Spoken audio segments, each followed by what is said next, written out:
Hello people, John the Biker here, welcome back to the channel.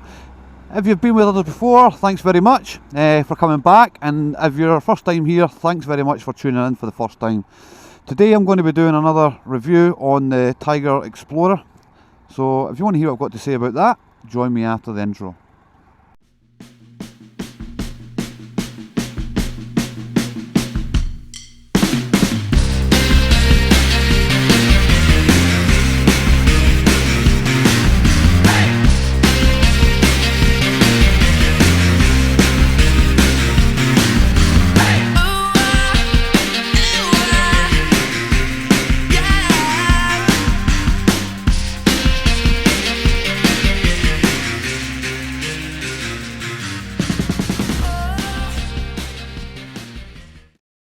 So before we get started on the actual review of the bike, I'm just going to point out what I'm actually up to today.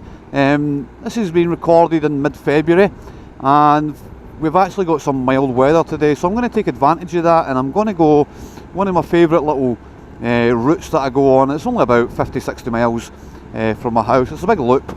I call it the Fife coastal route, I guess. And I'm just going to go up and round some nice little roads that I like to ride on, and let you guys see some of the places that I go. I've been asked a few times where I go riding usually, and this is one of the routes that I normally go on. The second point I'll bring up, this is actually the second review of this bike. If you've seen any of my videos before, you might have seen my previous video was actually on this bike, and due to the weather I had to cut that video short a little bit, simply because I got caught in a really bad downpour and I had motorcycle jeans on. I was absolutely soaking wet and freezing cold, and I've got the bike for a few days, so I was going to do another video anyway, so I'm just kind of doing two birds in one stone. I'm getting a little bit of a run out on the bike, and I'll go over some of the things that I have learned about the bike since the last time you see me on it, which is actually about 4 days ago now. So, the review, we'll get into that first of all, and then we'll talk about where I'm going. So the first thing that I spoke about before was the weight of the bike. 260 kilos, big heavy bike, no denying it, and it is heavy when you're moving it about, you know, pushing it around the garden, the driveway, etc. But what I've actually found over the last 4 days is the weight isn't so much of an issue for me now, and I think it's because of what I suspected before. I'm just getting used to the weight. The only time I'm really feeling it is when I'm actually on roundabouts or on very slow bends. I just feel like it wants to tip over a little bit of them, but again, I'm not scared I'm going to drop it. It's just I feel the weight on that kind of bend when it's slow. Other than that, I found that I've got really used to the weight and it's not bothering me anymore. So for that, I'm really happy about it. I've actually had a lot of fun on this bike. I didn't think I was going to have as much fun on it after that initial ride, because it feels very, very heavy initially, but thankfully it's all kind of it's disappearing. Well, I don't feel it anymore. Well, how do I put it? I've got used to it, so the weight's good. One thing that hasn't changed from what I said before was the power of the bike. So this is the 1215cc, 135 horsepower. I'll put the stats up, and there's a really great amount of power on this bike. A lot more powerful than what I would have thought it would have been, and it's been really good. I've enjoyed it. The engine is like silky smooth, and the gearbox is nice. It's never struggled. I've been riding this bike, I've been in the highest gear, like 5th or 6th gear, and trundling along at 30 mile an hour, and it doesn't feel to be struggling in any way whatsoever, so that's always good, right? So it's a nice easy working engine, and the gearbox is nice and smooth as well. That combined with the fact that it's not chain driven, it's shaft driven, this bike is really smooth. I think that's going to be the word of the day. It's a very smooth machine. The way everything works, it works really nicely. So again, it's the So it's an inline triple, and as we all know, Triumph are absolutely fantastic at making triples, and this is no exception to that. I've only ridden a few of the Tigers or after this model. This is the 2013 model, and yeah, okay, the new ones are kind of fancy, you know, they've got all the gadgets with them, but if you strip it all back just down to the engine, this feels just as good as the other ones, the newer ones. Now, I was out on the Tiger 1200 not that long ago, the new one that is, and I fell in love with that bike straight away. But I can tell you, in the last 4 days that I've been out on this bike, I'm really enjoying the engine on this bike as well. The gearbox, everything combined, it's been really good. So obviously they're maybe using the same kind of engine, I guess, but everything that's tried and tested, and it all works fine, so why change it if it works, right? Just in case you're wondering where I am, I'm actually heading over to Fife from the Edinburgh side of Scotland, and I'm just about to head over the Queensferry Crossing. Now, I'm not a big fan of heights, I'm not a fan of bridges, and definitely not a fan of wind, so if I go a little quiet over the bridge, it's because I'm not very comfortable at height, and especially when there's wind involved. But this is a new bridge that was built opened up a few years ago, to take over from the old Forth Road Bridge. That's that silver bridge just to my right, and then beyond that you've got the Forth Rail Bridge. So this is the Queensferry Crossing. I think it was 2018, around about that time, that this bridge was actually opened.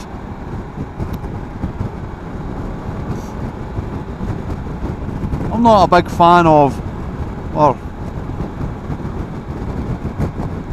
I don't really go bang on about architecture and stuff like that, but it's a pretty cool looking bridge, and that's my opinion. The old bridge, the one in the middle, the Forth Road Bridge, that was always, you know, it was always breaking, there's always something wrong with it, and I think it was just costing them too much to keep repairing it, so that's why they ended up building this new bridge. The wind isn't actually as bad as I thought it was going to be there. Obviously we're right over the Forth now. Out that way, that's heading towards the North Sea, and that heads in towards Glasgow. I don't know if you'll make it through the camera, but over there, that's Rosyth Naval Yard. They'd recently just built the two new aircraft carriers for the Royal Navy, the HMS Queen Elizabeth II and I think it's the Prince of Wales, isn't it? They left, well, I think the Queen Elizabeth was a few years ago now, but the Prince of Wales was only about a year ago, I think. So we're just going to come off the motorway here, and then we're going to come in, and we're just going to cut into a little bit of Rosyth itself, and then we're going to head out onto the roads I actually want to go on. But anyway, back to the review. So as I was saying, the engine's very good in this bike. I've really enjoyed it the last few days I've had it. So the brakes on the bike, I never really spoke about the brakes that much, I don't think, on the previous video, other than to say that the brakes were very good, and that's not changed.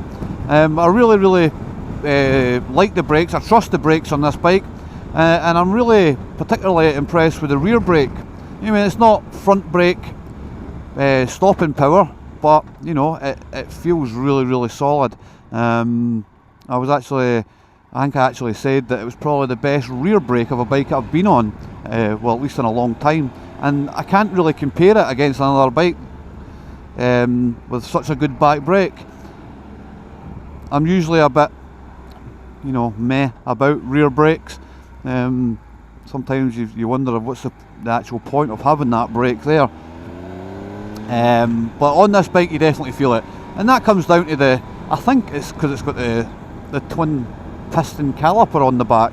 I think most rear brakes are just single piston calipers, but on the rear, on this one anyway, it's got the twin piston, so yeah, it's definitely good. On the front we've got the twin discs, obviously, with the 4 piston calipers, and they're absolutely fantastic as well, and they're all Nissan badged, Triumph badged, not Nissan, they're all Triumph badged, so yeah, very good brakes, no problems with that whatsoever.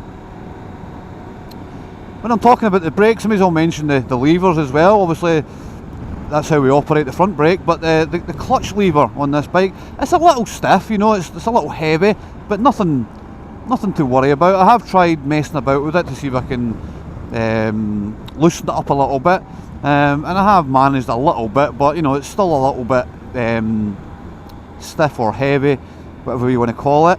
But yeah, it's really good anyway. I don't have any issues with that. Suspension on the bike. So it's not standard suspension on this, thankfully. There is a little bit to it. It's all fully adjustable, and that's for dampening and recoil, maybe. No, I don't know. Rebound. Anyway, so you can adjust the front suspension on this bike. I haven't played about with it because it feels totally fine for me. As for the rear suspension, you can adjust it for preload only. Now actually the rear suspension, like I said, it's for preload, but I think there's about 20 settings to it. So I haven't played about with it, I've just left it as it is. So overall it's a nice comfortable ride, nice smooth ride. I don't have any jarring in the back or any rattles going through my arms or anything like that. So yeah, I find the suspension decent. It's not great, it's not the greatest, but you know, it's nowhere near the worst either. It's adequate, you know, it's fine.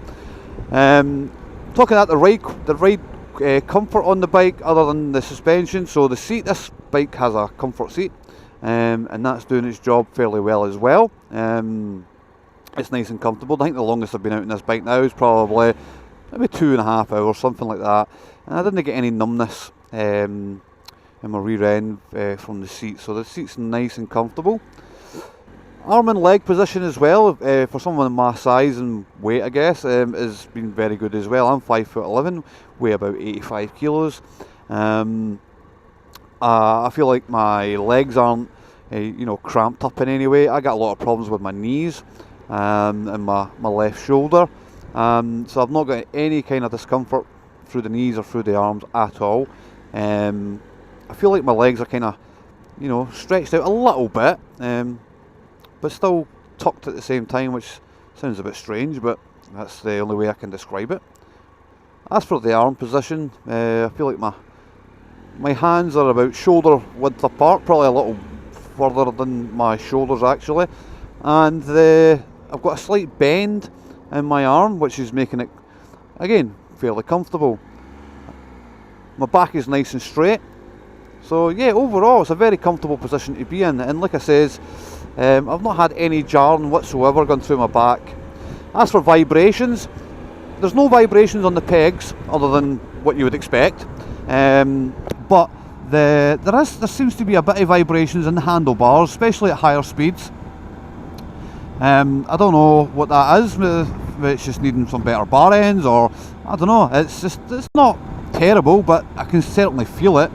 As soon as I get to maybe, I don't know, over 50 miles an hour, 55 miles an hour, you start to feel a little bit of vibration coming through the handlebar. More on the right than the left, if I'm being honest.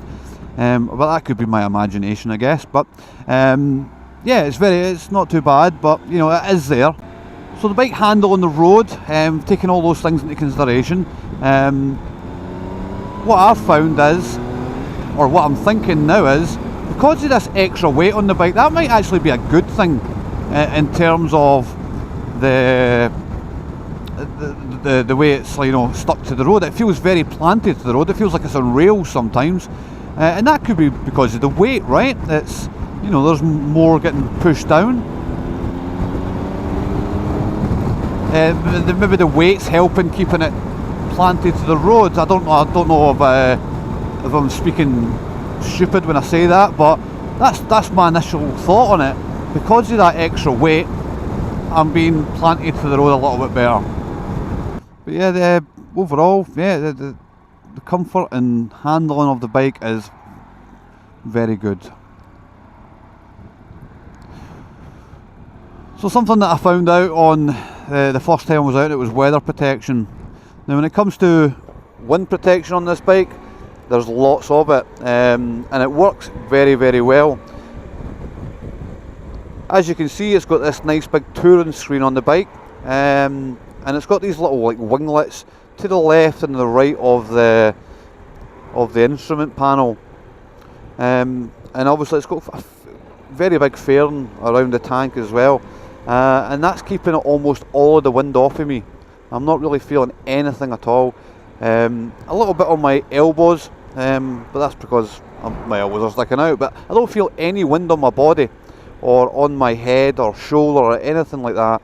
Now I came out on the bike the other day there with my peaked helmet on, and I did feel a little bit of side wind hitting the helmet obviously, but that's down to my helmet, right? It's not anything to do with the bike. And why are these people not overtaking this cyclist? I've never understood that. So we're actually going to head down to a place called Limekilns in Charlestown. So that's the next journey, and these people won't overtake a cyclist, so it might be a while. So yeah, the weather protection, I'm not feeling any wind on me at all, which I'm quite glad of.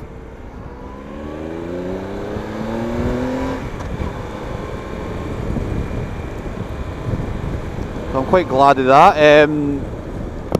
When I got caught in that kind of storm earlier in the week, I didn't feel much wind on me, but I was wet because of the rain and the hail and the sleet and all that stuff, but no real wind hitting me.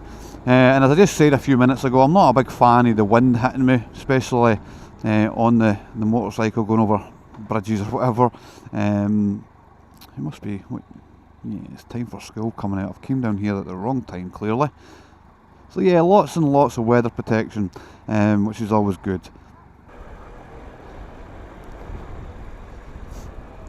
But I will say that the rest of the bike does get covered fairly substantially. When I was out just for that half hour the other day there, I got back and the bike was absolutely filthy.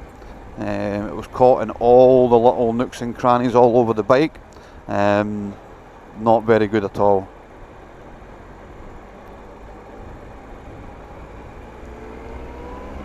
But that's what you come to expect when you're riding a bike like this, or the adventure style bikes.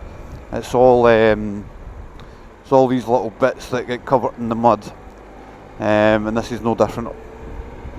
So this is Limekilns, lovely little town, right on the coast.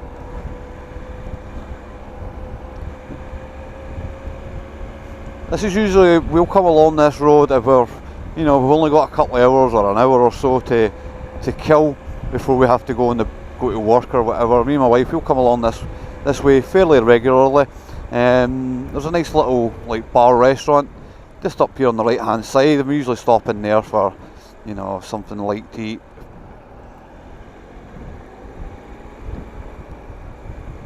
And it looks absolutely glorious now that the sun's come out, which I'm glad of.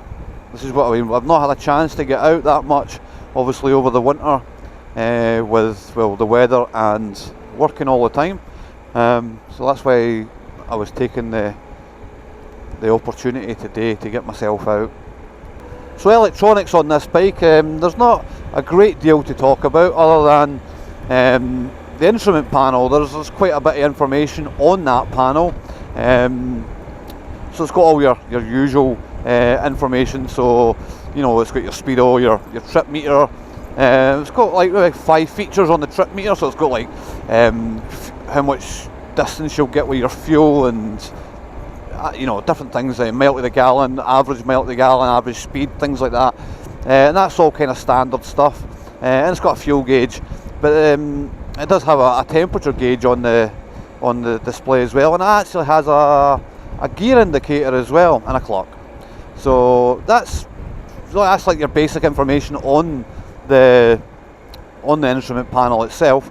But in regards to electronic gizmos or features, it does have switchable ABS. You can turn the ABS on and off, and it's got 3 levels of traction control. 3, so it's 1, 2 and off, so yeah, 3. So that's the 2 kind of things, 2 features you can change on it, or on the bike. So turn the ABS off and change the traction control. There's no riding modes as such on the bike, I guess that's just, that'll be your changing your traction control, I guess, maybe. I think so. Other than that, not much more in the way of electronics. It does have cruise control. I did try that yesterday and it was fine. You know, I'm not a big fan of cruise control in any vehicle, but I can understand why you might want it on a motorcycle, just to give that right hand a little rest sometimes. Maybe I think that's the only time I would use it. And I'm not that used to the throttle on this bike, and I was finding that I kept knocking it off by mistake. The cruise control, I mean, I kept knocking it off because I just touched the throttle ever so slightly and then it would knock it off. So I only tried it for a few minutes and then just left it just to make sure it worked, essentially, and to see how it worked, because I wasn't very sure how to turn it on. But yeah, so it's got the cruise control, so that all works fine. Other things, and these are optional extras on this, well, especially on this bike anyway, is the auxiliary lights and the heated grips. Now it's about 9.5 degrees right now, and you'll probably see by the button illuminated, I do actually have the heated grips on, because it is a little bit cold. It's not freezing cold, but I thought, why risk it, right? Use it if you've got it. So that's why the heated grips are on. It's just to keep my hands nice and toasty. And I think that's really it for the electronics. Just standard lights all round, no LEDs, things like that. It's just standard stuff. Remember, this bike is almost 10 years old. When you turn this power on, it's really woofed. So that was Limekilns in Charlestown. We're just coming into the next place, which is Low Valley Field, I think it's called. And we'll go down through there and then into Culross. So yeah, electronics fairly standard, I guess, but I'm not a big fan of having too many electronics, too many distractions for me, and I'm quite happy with what I've got. It does have this little port actually.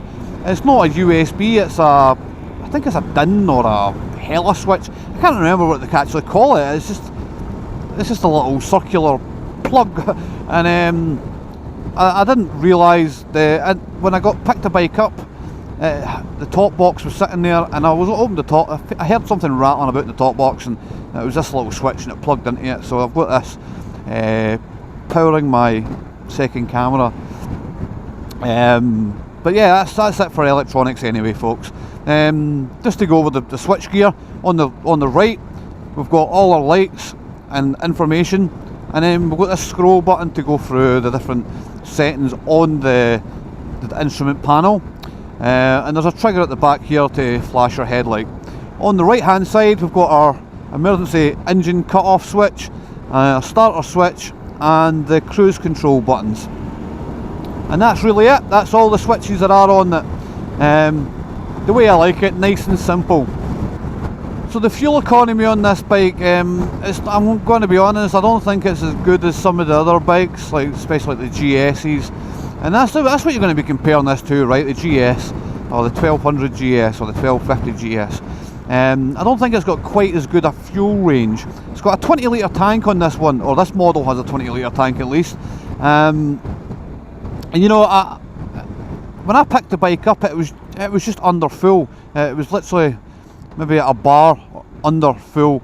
I don't know what that equates to in litres, but you know, it was practically full when I picked it up. And I've done about 60 miles on the bike, maybe a little bit more than that. And I'm sitting roughly about half now, and it says I've got 115 miles to go.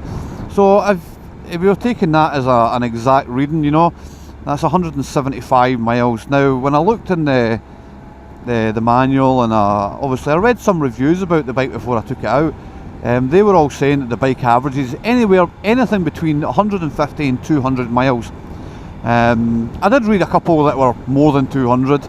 I don't know how that works, how they get between 150 and I think it was 220 was the highest one. That's 70 miles of a difference. I guess it depends on which way you ride it, and that's the same with any vehicle, I guess. But I'm guessing I'm going to get about 150 to 175 miles with a full tank on this bike. Could be wrong, but that's what I'm thinking. 20 litre tank, you know, is it good, is it bad? I don't know. I know that my friend who has the 1200 GS, he gets about 250 miles with a full tank. Now if I remember right, that full, I'm sure it was a 21 litre tank he had in that bike. Again, I could be wrong with that spec, but he reckons he gets about 250 miles, and that's about right. When we did the North Coast 500 last year, I was on my Kawasaki Versys 650, and that's what I was averaging on my bike, well, with anything between 220 and 250, and we filled up at the exact same times. So yeah, maybe it's a little lower, this bike's a little lower on the mileage distance than some of its competitors, or its main competitor. And like I said, that's the bike you're going to be comparing this to, is the GS. The looks of the bike, I think this is a better looking bike than the GS, I really do. I've always liked the look of the Tigers. I don't know, I think it looks a bit more rugged. I'm not a big fan of the look of the Boxer engine, so I think this is a better looking bike.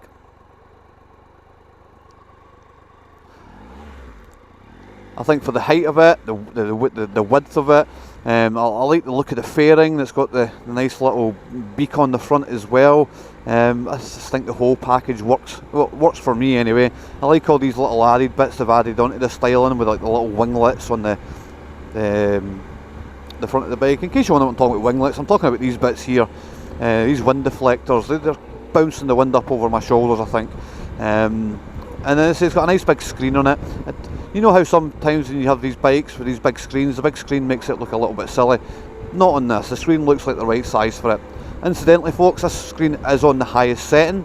I just haven't been bothered moving it down, but right now it's keeping all the wind off my head and my shoulders. I suspect that if I was to bring that down a little bit, I'm going to start feeling wind on my head and shoulders. This bike, when I picked it up, it's got the top box on it. I thought it was all Triumph luggage that was on this bike. It's not. It's got Triumph panniers and a Givi or Givi top box. But all the luggage again helps for the look of the bike. It's very, very, very nice looking luggage, I think. Especially the Triumph stuff. I do like the Triumph branded luggage. It's not the aluminium stuff, it's still the plastic stuff, but I think it completes the look of the bike.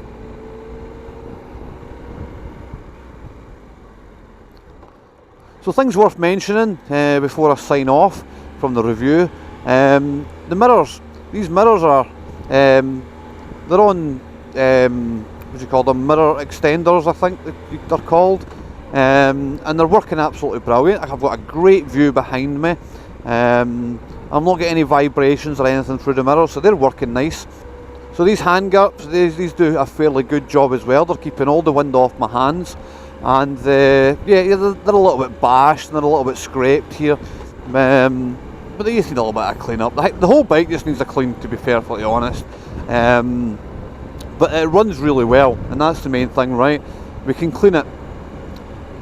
But yeah, these are pretty good. As I mentioned before, it's got the comfort seat on it, and that works really good as well. And it's obviously got those two optional extras with the auxiliary lights and the heated grips, which, you know, I've had heated grips on all of my bikes. I think heated grips should be on every bike, especially in a country like this, where the weather can change at a moment's notice. As for the auxiliary lights, they're nice and bright.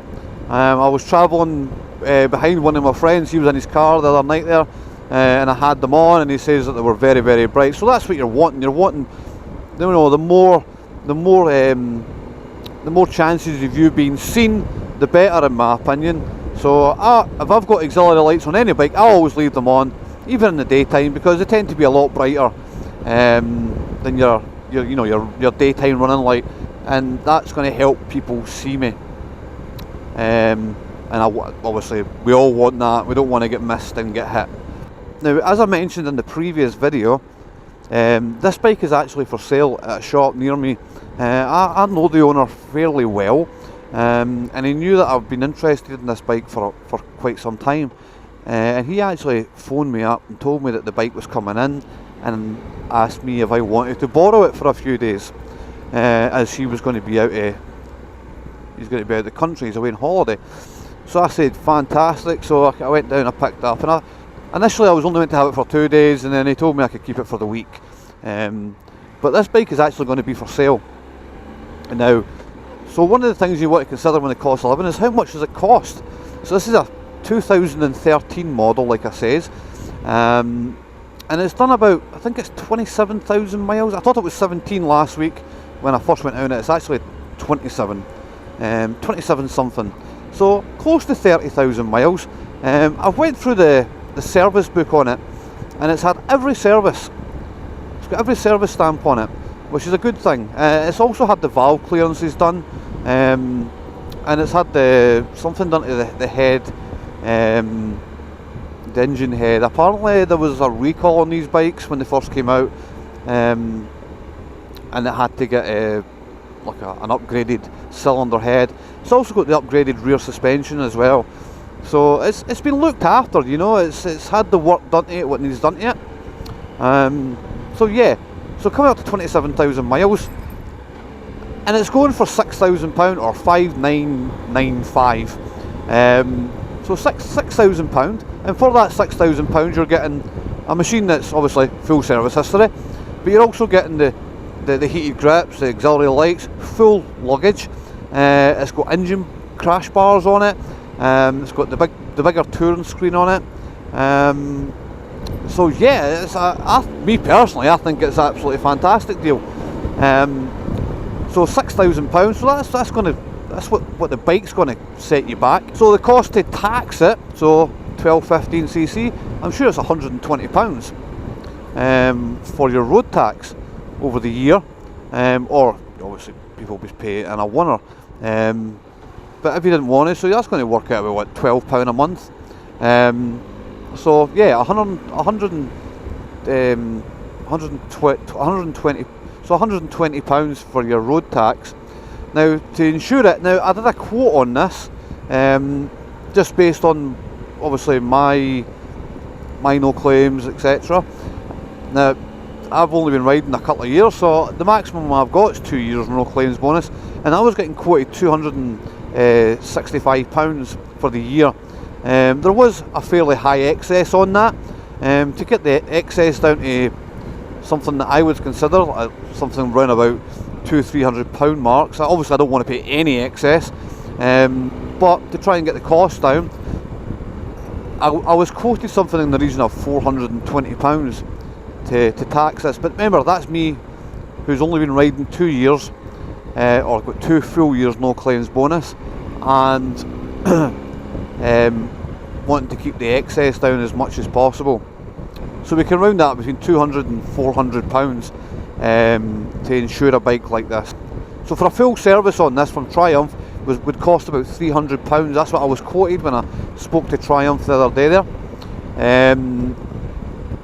And then to get like a brake service, brake and clutch service or coolant, you're talking about another £100 on top of that. So you're talking about £400 to service this bike.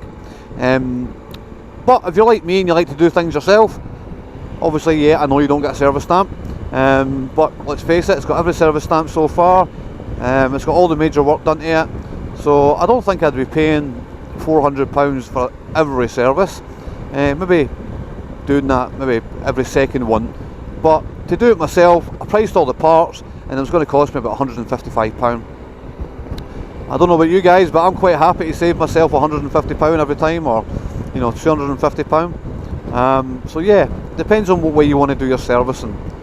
Tyres for the bike, so again, it will all depend on what type of tyres you like. I personally like the Metzlers. Right now it's got Scorpion Trails, which are fantastic by the way. I've not got any issues with them, and I have been riding in some pretty cruddy weather. But I priced the Metzler Tourings Expeditions, I think they were called, and that was coming in at £190 for the 2 tyres from Demon Tweaks, which I thought was really, really good. Obviously you still have to pay to get someone to put them on, but again, if you're like me, I just take the wheels off myself, and I take them to my local garage and he charges me 20 quid to change the tyres onto the wheels. So we've actually ridden through called Ross back there. That was the last little village I was in there. And we're coming up to Kincardine. So this will be another bridge for you folks if you're still hanging around. So this is still the River Forth as well, in case anybody's trying to keep track of where I am. What I'll actually do, I'm using this app called Kalimoto. You've probably heard of it, or if you've not heard it, it's a free app. And it's kind of like a sat nav, I guess, where it can work out routes for you. I've only started using it, and you can set parameters on it, what direction you want to go in and how far you want to go. Do you want to go on fast roads, twisty roads, super twisty roads. Now there is a premium service if you want to pay for it, and I think that's where you get the super twisty roads, and over 120 miles of a journey. But it's actually pretty good. What I'll do is I'll take a screenshot of the route that I've just done, and I'll put it up on the screen for you as well. So anybody that's visiting this area and they just want an hour to kill, this is the route to come and do. It's pretty fun. I've just come at the wrong time with the schools and that coming out. So there's a lot of school traffic. So I'm just going to go along here a little bit, and then we're going to cut down into we're going to cut down into Skinflats and Grangemouth and Bowness, and then I'm going to head back towards West Lothian.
Here it is folks, the 2013 Triumph Tiger Explorer, a very dirty Tiger as well. This will give you a good idea of how dirty this bike's going to get. Like I says, I've just been riding about, not too much, but like a few hours over the last few days, and this is how dirty it's got over that few days. I think you'll admit, agree with me hopefully, that it is actually a very good looking bike. It's one of my favourite looking bikes all in all. And it is coming up for 10 years old next year, so I think it's actually lasted pretty well. It's in very good condition. Like I said, it's got full service history with this bike. It's been looked after. I'll point out some of the things that have been added to the bike as I go round it. So it benefits with these 19-inch wheels at the front, and I think it's a 17 or 18-inch at the back. So you know, it's really tall. I think it was 33 on its lowest setting, and I think it can go up to an inch or two. I think the seat, I know the seat's on its highest setting right now as it is. But yeah, it's a very tall bike. It's a very it's got large presence. It's quite wide and very tall, and I like tall bikes so I can see over the traffic and get a good view of what's happening ahead of me, etc.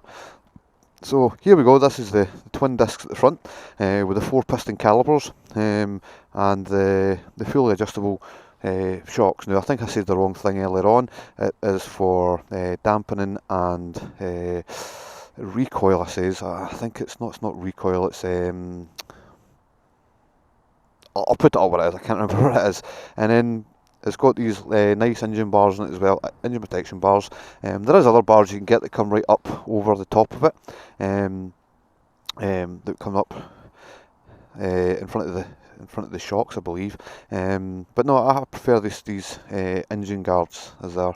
The inline triple, 1200cc engine, and like I said before, that's producing 135 horsepower. You can see inside there all that muck, so I'm going to have a good time trying to get all that cleaned, because I need to clean it before I take it back. And the standard exhaust on it, like I said, I think this exhaust sounds perfectly fine. I know there is Arrow exhausts that are quite popular on the Tigers, but you know, if I owned this, I'd probably just keep that exhaust. It's perfectly fine for me. I do love the single swing arm on the back. I think that it just adds to the look of the bike. So on this side, there you go. There's that nice shaft drive. Like I said, I've only ridden a few bikes with I've only ridden a few shaft-driven bikes, but they're very, very smooth, and this one's no different. In fact, it feels a little bit smoother than the BMW. I could be wrong in that. I'm a bit of a Triumph fanboy, as I've mentioned before, so I don't know if it's just me being biased. So, nice big screen on the fairing. So this is it's keeping all the wind protection and also the handguards. Like I said earlier on, I don't feel any kind of wind on me at all when I'm riding along. Not even on the tops of my shoulders, which I usually always get because I'm quite tall. I've got the screen on the highest setting, but I think with these like winglets or air deflectors, that's doing a really, really good job of keeping most of the wind, or all of the wind, off of me. This bike, I said, it came with the auxiliary lights, and I have had it out at night, and these work very well. And also it comes with I'm on the wrong side. With the heated grips. So these are the standard buttons, I believe, that come with the Triumph accessories. So they look quite nice, and they're illuminated as well, so you know when they're on. Looking at the switch gear, get a better look now. You can see it's just fairly standard, except it's got a scroll button and an information button, and that's just to go through the different settings on the digital panel. And on the other side, we've got again, standard, just the emergency or the kill switch for the engine, the start button, and this is the cruise control buttons. Like all Triumphs, I believe, we've got these quick release system for the panniers. So that this bike does come with panniers. I've not had the panniers on, but he was going to give me them, but I thought, why get something else dirty, right? The only thing that kind of puts a bit of dampener on it is it's not got the Triumph top box. I do admit, I do like it all matching, but this is a good looking box anyway. I think it's about a 52 litre maybe. So yeah, not a bad looking setup. Again, quick release system on this side as well. We've got the adjustable suspension there, and so this has got about 20 settings, I believe, I was reading, and you just twist it, soft to hard. And this colour, the blue, is probably my favourite of all the Tigers. So it comes in blue, red, grey, black, white. Probably the blue and the red is my favourite, but I'll take the blue over the red as well. It looks like it leans over quite a bit, but it's actually not too bad. I see these bikes, I know they are quite tall, so probably having to lean over that much so people can get on it, and then obviously lifting it off can be a bit of an issue. But again, it's just one of those things you're going to be getting used to. This bike also comes standard with the centre stand, so again, good for maintenance, I guess. Obviously not much in the way of chain maintenance, well, none at all I should say, but there is light maintenance for the shaft drive. So there you go, folks. I think what I need to do now is I need to go home and get this cleaned up, and then get it dropped off tomorrow morning back to the shop, because I am working the next few days, so there's no point in me keeping a hold of it. It's just going to be sitting in my garage for the next 2 days, taking up space, so I'll get it dropped off. But yeah, I'll get back on it, do some more riding. Incidentally, this is the little switch I was talking about for the charger. I don't know what you call that switch, but it's there anyway. And yeah, so that's it. So there you go, folks. I think that'll do us for today. Hopefully you've enjoyed this video a bit more than the last one, if you happen to see the previous one. If you have liked the video, I would really appreciate it if you could hit the like button. And also, if you want to subscribe, it would really help the channel out immensely. And it lets me know, that I'm doing a decent job. If you've got anything, if you've got any questions, things that I might have missed, then please feel free to leave a comment. I will try and answer anything I'm asked the best I can. Any kind of feedback at all is great, guys, and I appreciate it a lot. Anyway, I don't want to drag on with that too much. I hope you have enjoyed the video, and until next time, ride safe.